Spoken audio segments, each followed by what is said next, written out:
Assalomu alaykum va rahmatullohi va barakatuh. Mehribon va rahimli Allohning nomi bilan olamlarning Robbisi Allohga hamdlar bo'lsin. Payg'ambarimiz sollallohu alayhi va sallamga va uning oilasiga va sahobalariga Allohning salomi bo'lsin va barakoti bo'lsin. Va so'ngra, agar Alloh nasib qilsa, men hozir tahorat qilaman. Payg'ambarimiz sollallohu alayhi va sallamning tahoratlarini ko'rsatish uchun. Biz tahoratdagi sunnat va vojib bo'lgan amallarni ko'rsatamiz. Va yana insonlar tahoratda yo'l qo'yadigan ba'zi bir makruh va taqiqlangan amallarni ko'rsatamiz. Birinchi o'rinda niyat. Bu esa qalb amallaridan hisoblanadi. Ya'ni kishi tahorat olishidan oldin qalbida tahorat olishni xohlayotganiga niyat qilish kerak. Bu asldir. Inson masjidga yoki boshqa joyga tahorat olgani kirsa, u namoz o'qish uchun tahorat olishga niyat qilish kerak. Lekin niyat ham farqlanishi mumkin yoki umuman bo'lmasligi mumkin. Masalan, agar biron kishi kimdirga tahorat olishni o'rgatmoqchi bo'lsa, agar men kimdirga tahorat olishni o'rgatmoqchi bo'lsam, unga shunga mos amallarni ko'rsatib turib, unga bunday qil deb aytaman. Men uni oldida tahorat olaman, lekin namoz uchun tahorat olmayapman. Bu noto'g'ri tahorat hisoblanadi. Chunki unda namoz uchun niyat yo'q. Lekin umuman olib qaraganda, odamlar asosan namoz uchun tahorat olishadi. Shuning uchun bu masalaga chuqur kirishmaymiz. Shunday qilib, aytganimizdek, tahorat niyat bilan boshlanadi. Bu esa qalbda joylashgan bo'ladi. Keling, tahorat olish uchun tayyorlanamiz. Men birinchi har bir harakatimni bayon qilib tahorat olaman. Keyin esa bayon qilmasdan to'liq tahorat olaman. Bayon qilish paytida men ba'zi bir xatolarga va bir necha mustahab amallarga to'xtalib o'taman. Alloh taoloning madadi bilan boshlaymiz. Men tahorat uchun tayyorgarlik ko'ryapman. Avvalambor tahoratni Allohni zikr qilish bilan boshlaymiz. Payg'ambarimiz sollallohu alayhi va sallam Nasoiyning sunanlarida kelgan hadislarda aytganlaridek, tahoratni Allohning nomi bilan olinglar. Shuning uchun tahoratni bismillah deb boshlayman. Keyin esa qo'limni, bilaklarimni 3 martadan yuvaman. Lekin bir martadan ham yetarli. Keyin og'zimni va burnimni chayaman. Agar og'zimni 3 marta, burnimni 3 martadan chaysam, tahoratim sahih bo'ladi. Lekin sunnat bo'yicha og'iz va burunni bir hovuch suv bilan chayish kerak. Allohning izni bilan men buni ko'rsatib beraman. Keyin esa men 3 marta yuzimni yuvaman. Soch o'sishi boshlanadigan joydan iyakimni pastki qismigacha va bu qulog'imdan unisigacha. Bu qismlar yuz hisoblanadi. Odatda odamlarni uchratadigan qismlarimiz bilan. So'ngra men barmoqlarimni uchidan tirsagimgacha qo'limni yuvaman.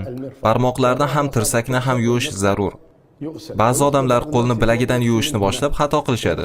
Ular qo'lning barmoqlarini ham yuvishlari kerak. Bu tahoratning rukunlaridan biri. Birinchi o'ng qo'l yuviladi, keyin esa chap qo'l. Lekin birinchi bo'lib chap qo'lni yuvsa ham bo'ladi. Sunnat bo'yicha o'ng qo'l birinchi bo'lib yuviladi. So'ngra men boshimga oldidan orqaga qarab va orqadan oldiga qarab mask tortaman. Lekin faqatgina oldidan orqaga yoki orqadan oldinga mask qilish ham yetarli. Keyin esa mask qilganimdan so'ng qo'limdan qolgan suv bilan quloqlarimni yuvaman. Ko'rsatkich barmoqlarim bilan qulog'imning yo'lakchalarini yuvaman. Katta barmog'im bilan esa tashqaridan yuvaman. Keyin esa men oyoqlarimning qadamlarini yuvaman. Birinchi o'ng oyog'imni, keyin esa chap oyoqni. Yoki buning aksi. Ali radhiyallohu anhu dan kelganicha aksincha yuvsa ham bo'ladi. So'ngra tahoratdan so'ng aytiladigan duoni o'qiyman. Alloh subhanahu va taolo nomi bilan boshlaymiz. Bismillah. Men suvni isrof qilmasdan ochaman, chunki bu yerda bu kerak emas. Shuncha suv yetarli. Allohning nomi bilan boshlayman va bilaklarimni yuvaman. Ko'ryapsizlarmi? Men shunday yuvamanki, suv har bir barmog'imning orasiga ham yetib borsin. Biz barmog'imizning har bir bo'g'imlarini yuvamiz va bu sunnatdir. Tahorat payti barmoqlarni mana bunday qaychi usulda yuvish ham sunnatdir. Agar inson bu amalni qilmasa ham, uning tahorati sahih hisoblanadi. Chunki qay usulda bo'lsa ham suv bu joylarga ham yetib boradi. Suv tegmagan joylarga olov tegadi degan hadislar kelsak, bu hadis haqida ulamolar ixtilof qilishgan. Lekin agar bu hadis sahih bo'lgan taqdirda ham bu amalni muhimligini ko'rsatadi, vojibligini emas. Payg'ambarimiz sollallohu alayhi va sallamning tahorat olishlarini ko'rganlarning ko'p qismi Rasululloh qo'llarini shunday qaychi usulda yuvganlarini aytishmagan. Lekin bir hadisda aytiladi va barmoqlarning orasini ham tozalab yuvgan. Lekin aytilganday hadisning sahihligida ixtilof bor. Nima bo'lganda ham barmoqlarning orasini yuvish mustahab amallardan hisoblanadi va barcha suv yetib bormaydigan joylar bilan shunday qilgan afzal. Suvni ochib, yana bir bor qo'limizni yuvamiz. Ko'pchilik qiladigandek kranni to'liqligicha ochmaslik kerak. Bu xatodir va sunnatga xilof hisoblanadi. قليلا هكذا غسل الكفين. ثم بعد ذلك So'ngra og'iz bilan burunni chayishimiz kerak. Ko'rganingizdek, men og'zim va burnimni bir hovuch suv bilan chaydim. Yana 2 marta qaytaraman.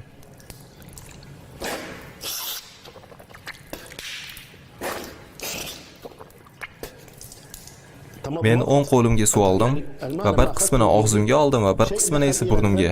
Chap qo'lim bilan esa qoqib tashladim. هكذا السنة أن المضمضة الماء نأخذه باليمنى وننثر في اليسرى. Keyin esa yuzimizni yuvamiz. Kranni ochamiz, suvni olamiz va yuzimizni mana bunday yuvamiz. نملأ اليدين بالماء ثم هكذا غسل الوجه. هكذا أخذت الماء بيدي ثم غسلت وجهي. Bunda asl 3 marta yuvish. Bu ikkinchisi. هذه الثانية. Bu esa uchinchisi. Mana shu yetarli va hech narsa qiylashtirishga hojat yo'q. Men qo'lim bilan butun yuzimni artib chiqdim. Hech qiyin joyi yo'q. جميع الوجه غسل بدون تكلف. ومرت اليد على جميع. Ba'zi bir kishilar yuzini mana bunday yuvishadi. Mana bunday. هذه الطريقة هكذا فقط ولا Yuzning tepa va yon qismiga suv tekkizmasdan. Bu esa noto'g'ri hisoblanadi. Aytganimizdek, bir quloqdan ikkinchi quloqgacha, peshonaning tepa qismidan iyakning tagigacha yuvish kerak. Endi esa tirsagimizni yuvamiz. Biz o'ng tarafdan boshlaymiz, sunnat bo'yicha. Mana birinchisi. Bu ikkinchisi. Va uchinchi marta. Boshqa yo'l bilan yuvsa ham bo'ladi. Qo'limizga suv olamiz va uni tirsagimizgacha oqizamizda yuvib tashlaymiz 3 martadan.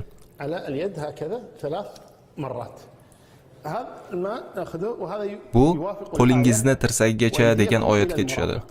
Qo'l to'liq yuvilgan bo'lishi kerak. Mana bunday. Qo'li bilan aylantirib yuvib chiqish sunnat hisoblanadi. Va bu tadliq deb nomlanadi. Agar men butun qo'limga suv oqizib tahorat oladigan bo'lsam, unga ikkinchi qo'limni tekkizmasam ham tahoratim sahih bo'ladi. Ko'pchilik ulamolarning fikri bo'yicha. Lekin sunnat bo'yicha inson bir qo'li bilan ikkinchi qo'lni yuvish kerak. Xuddi shunday chap qo'limizni ham yuvamiz. Mana bunday.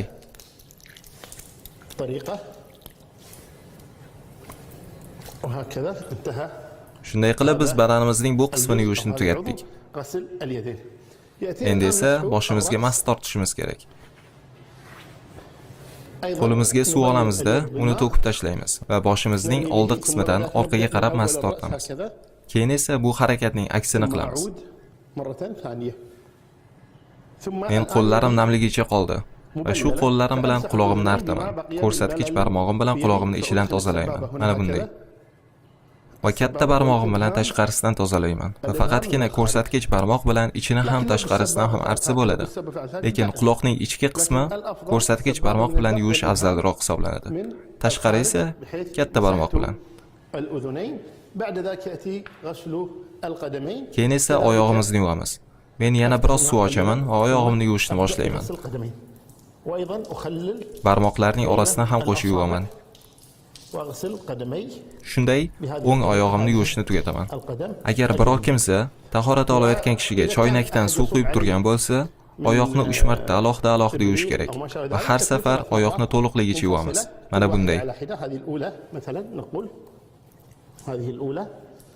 Ikkinchisi.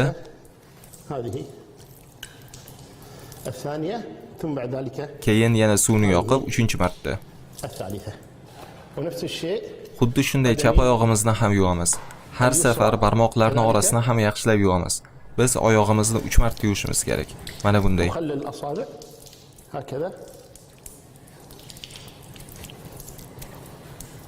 Ikkinchi marta ham. Va uchinchisi. Bo'ldi.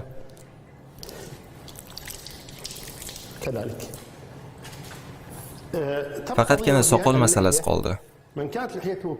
Meni soqolim qalin va kimning soqoli qalin bo'lsa, bir hovuch suv olib soqolni yaxshilab yuvib tashlash kerak.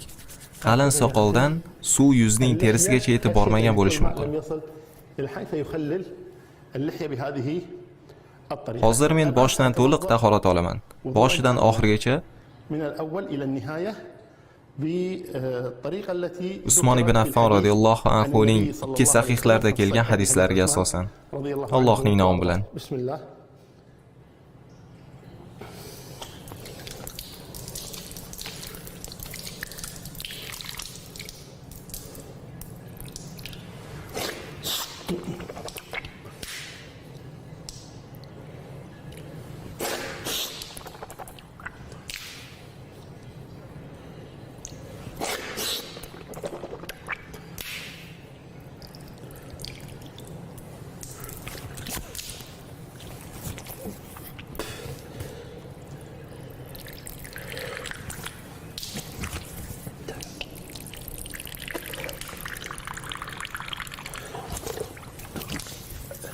Qo'llarimni yuvaman. Birinchi o'ng qo'limni. Birinchi marta, ikkinchi, bu uchinchisi. Endi chap qo'limni. Endi chap qo'limni ham xuddi shunday. Birinchi marta, ikkinchi, bu uchinchisi. Endi boshga mas tortish. Orqaga, oldinga, إيابا keyin quloqlar, الأذنان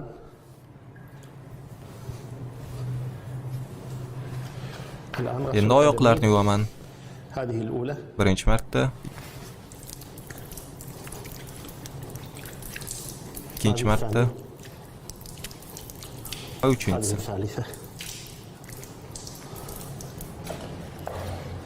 Endi chap oyoq,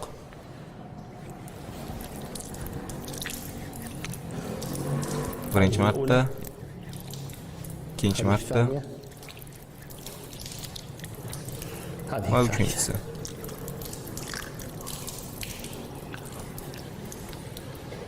Endi soqolni ishqalab yuboramiz. Shunday qilib men tahoratni tugatdim. قد انتهيت من الوضوء. Endi men aytishim kerak. أشهد أن لا إله إلا الله وحده لا شريك له وأشهد أن محمدا عبده ورسوله. Tahoratdan keyin artinish joiz, artinmasa ham bo'ladi. Payg'ambarimiz sollallohu alayhi vasallam tahorat olishni tugatganlarida unga sochiq berishdi. Lekin u sochiqda artinishdan bosh tortdi.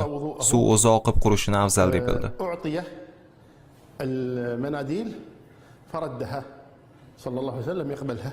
Chunki insonni badandan tomadigan suvlar bilan birga insonning gunohlari ham to'kiladi. تساقط الماء كما جاء في الحديث تخرج خطايا Hadisda kelishicha gunohlar og'izdagi, ko'zdagi va qo'llardagi suv bilan birga chiqib ketadi. Tomchilar insonni barmoqlaridan tommagunlaricha, xuddi shunday sochlar bilan va oyoqlar bilan. Shunday qilib men tahoratni tugatdim. Payg'ambarimiz sollallohu alayhi vasallamning sunnatlari shunaqa. سنة النبي صلى الله عليه وآله وسلم. يبقى Bitta masala qoldi. وهو أن بعض الناس Ba'zilar tahorat payti bo'yinni ham artishadi. في الوضوء وهذا Bu sunnatga xilof hisoblanadi. Chunki payg'ambarimiz sollallohu alayhi vasallamdan u zot tahorat payti bo'yinlarni yuganliklari haqida birorta sahih hadis kelmagan va bo'yin tahoratda yuviladigan a'zolarga kirmaydi. Biz sanab o'tgan qismlar tahorat qilinadigan a'zolar sirasiga kiradi. Biz Allohdan bizni payg'ambarimiz sollallohu alayhi vasallamning sunnatlariga amal qiladigan bandalardan qilishini so'raymiz. Men tahorat olayotganimda barcha a'zolarni 3 martadan yuvdim, lekin 1 martadan yuvilsa ham kifoya qiladi. Agar inson shunday olgisi kelsa, buni zarari yo'q inshaalloh. جائز.